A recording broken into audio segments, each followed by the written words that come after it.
تو میں یہ بات کہنا چاہتا ہوں کہ آج جاؤ اتر پردیش کی سرزمین دیکھو، آسام کی سرزمین دیکھو، بعض ملک عزیز کا خطہ دیکھو جہاں پر نماز پر پابندیاں مسجدوں میں، خدا کی قسم اگر تم مسجدوں سے رخ پھیر لیے تو میری پابندی لگا دی جائے گی، تم بھی نماز سے محروم کر دیے جاؤ گے۔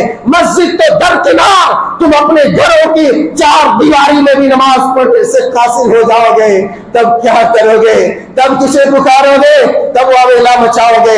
یاد رکھو، اس چیز کو برقرار رکھو، نمازوں کو نہ ضائع کرو، مسجدوں کو ویران نہ کرو۔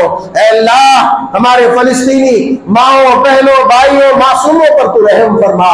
اے اللہ ظالموں کو اگر وہ ہدایت کے قابل نہیں ہے میرے مولا تو اسے غارت کر دے، تو اسے نیست و نابود کر دے، تو اسے تباہ و برباد کر دے۔ اے اللہ جو بالخصوص اس روئے زمین پر غدار، خائن، بے وفا قوم یہود کی قوم ہے اللہ، اے اللہ جو تیری دشمن قوم ہے، اے اللہ اپنے دشمن کو تو نپٹا دے۔ اے اللہ تو میں جانتا ہوں، اے اللہ ہم جانتے ہیں، ہمارا ایمان ہے، ہمارا عقیدہ ہے، مظلوموں کی آہیں، ان کی صدائیں، ان کی کراہیں آسمان کے چھاتی کو چیر کر کے تیرے عرش کو ہلا دیتی ہے۔ اے اللہ مظلوموں کے ظلم پر، اے اللہ مظلوموں کے مظالم پر تو رحم فرما اور مظالم